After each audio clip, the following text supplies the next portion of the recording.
Today, we will be discussing about managing raised intracranial pressure in children in the emergency room.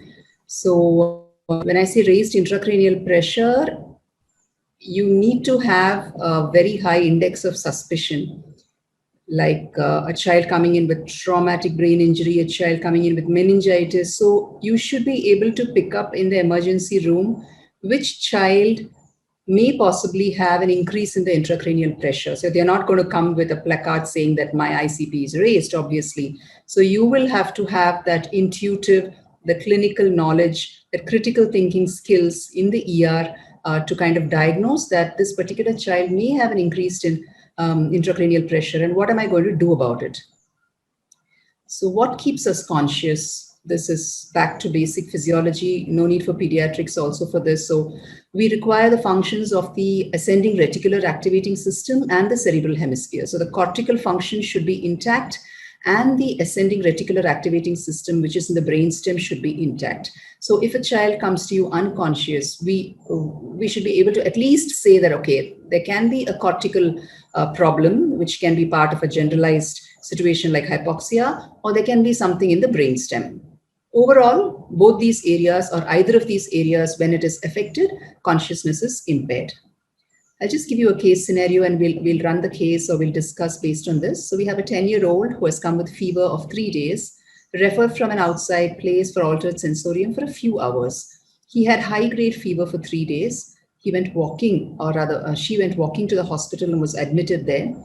As she was slipping into altered sensorium, she was referred here. There's no history of vomiting or loose stools, no history of seizures, no rash, no history of trauma or consumption of medication. So please remember, in children with an acute or a subacute kind of onset of loss of consciousness, it is important to rule out toxin ingestion also. So please go ahead and ask if any elderly people in the family are consuming any medications for high blood pressure, medications for diabetes, or even antipsychotic medications. So that history is extremely important in children also. Examination, the child is lethargic with a GCS of about 8 to 9 maximum.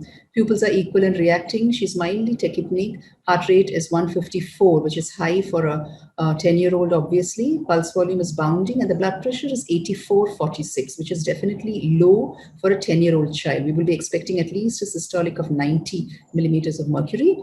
There is no seizure at arrival. That is the child whom I was talking about.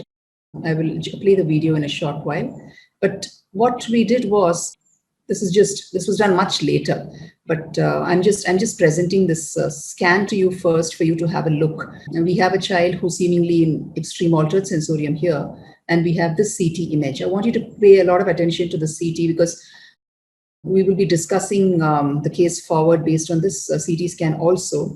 Please remember that the priority in the emergency room, or even in the ICU for that matter, is not to immediately rush and get an imaging done. So when a child comes to you with altered sensorium, we presume that there's obviously something wrong, either in the cortex or in the brainstem, or probably both. So you just watch the CT scan here. You cannot make out any gray-white differentiation at all. It is overall kind of, the upper part above the tentorium seems a little black and the lower part seems a little white. But where is the gray matter? Where is the white matter? I'm not able to make out anything at all. And the sulci gyri, where are the sulci and gyri? I can't see those also. The ventricles, the lateral ventricles seemingly are okay, but the other ventricles, where is the third? Where is the fourth? I mean, it's completely effaced. And that is the basal cistern. Normally, you're supposed to see that basal cistern like a circle of Willis, a dark shadow here, but that is also obliterated. So this is one tight brain. So when we say CT brain in an emergency situation, apart from looking for fractures, apart from looking for any bleed, the other 4 parameters that we concentrate upon is gray-white differentiation, the differentiation between the sulci and the gyri, whether the ventricles appear normal or are they looking compressed, or are you not able to see any ventricle, and the basal cisterns, is it visualized or is it not visualized? So this is what we will be looking at when we talk about a CT brain. So that is again the CT of this child who came in altered sensorium, a very tight brain. Basal cisterns are literally effaced. The gray-white is not made out. The sulci gyri are also not made out, and the ventricles are also very chinked here. So what are we talking about when we say injury, or rather increased ICP in a child?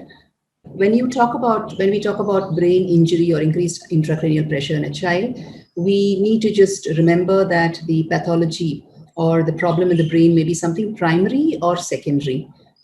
Sadly, so in a developing country like ours, it is disheartening to say that many of the children who present to a tertiary center when referred, or when they come on their own also, many of them present with secondary injury. Secondary injury is something that we can prevent, something that we should avoid. So the whole point of the Raaonline kind of a session is to equip you with knowledge enough to be able to handle the primary injury, or at least do some initial stabilization so that we prevent secondary injury. So when I say secondary injury to the brain, it can be because of hypoxia, it can be because of persistent hypotension, or metabolic abnormalities like hyponatremia, hypoglycemia or hyperglycemia, and acidosis. These three may not be so preventable, but these two, the first two are definitely preventable. A child should never be allowed to become hypoxic. At least oxygen should be started, at least a definitive airway should be inserted, or even an LMA and bagging can be accomplished to prevent hypoxia. And definitely a child should not be allowed to go into hypotension for a very long time.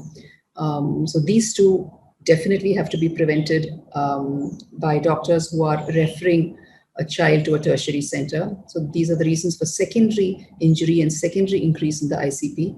Primary can be meningitis, meningoencephalitis, or just encephalitis, seizure, status epilepticus, trauma, isolated traumatic brain injury, or others, tumor also. So these can cause primary, but that, I mean, obviously cannot be prevented, but the secondary definitely can be prevented. What is the Monro doctrine? So it deals with the intracranial pressure. So the doctrine states that the capacity of the cranial vault cannot change. So the cranial vault is composed of 80% of the brain, 10% of blood volume, and 10% of the CSF volume. So the entire volume in the intracranial vault will be dependent on the volume of the brain, the volume of the blood, and the CSF volume. And the doctrine states that that volume or that capacity will not change. So when more volume is added to it, matter which is already present must be displaced.